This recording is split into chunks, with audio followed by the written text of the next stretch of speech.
Ms. Johnson-Harris. Will the gentleman yield for questions? Gentleman yield for questions. Yes. Gentleman yields. Chairman Guillen, we all know that today is going to be an incredibly emotional day, potentially, right?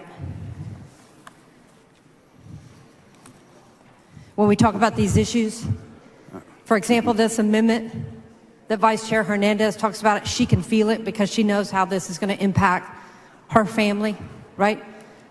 My in-laws, the appearance of being brown means that you might be subjected to new laws being passed in the state of Texas, correct? I would point out that we're not changing the definition of smuggling. We're just elevating the penalty. And so if you did something that would, and you know, currently or before this bill were to pass, if you were to do something that would get you charged and convicted, that doesn't change under this bill. But we are changing laws that have already existed, correct? You're doing something different, right? Yeah, we're elevating the penalty. Okay.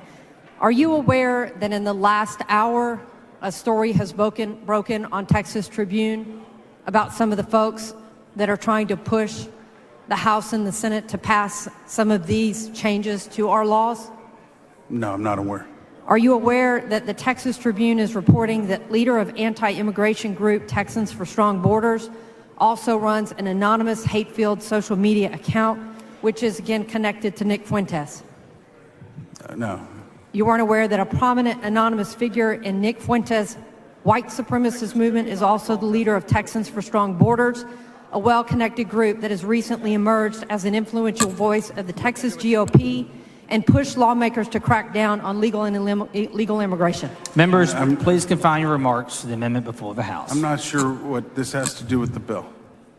Because your colleague standing next to you, regardless of our partisan divide, has a very legitimate amendment to make sure that relatives of folks are not wrongfully incarcerated under the idea of, quote, smuggling.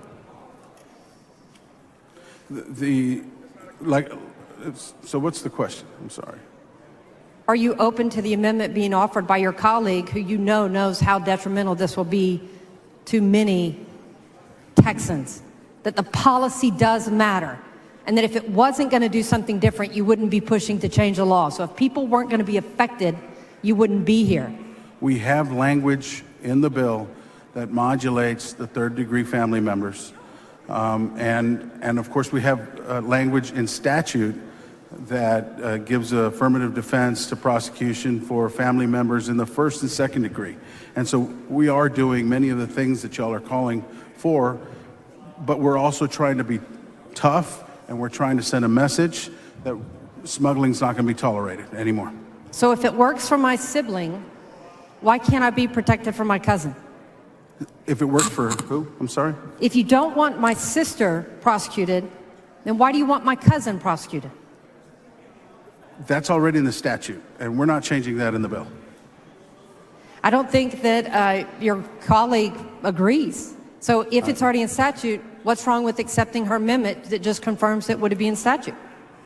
Again, we believe we already have enough protections in the bill for family members, in the statute and in the bill for family members. And we're trying, the goal of the bill is to deter smuggling in Texas, and we believe that this will achieve that. So again, if you're in communication and saying you're already doing it, would you be willing to accept Vice Chair Hernandez's amendment? No.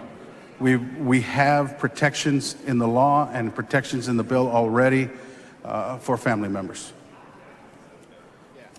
Okay, real quick.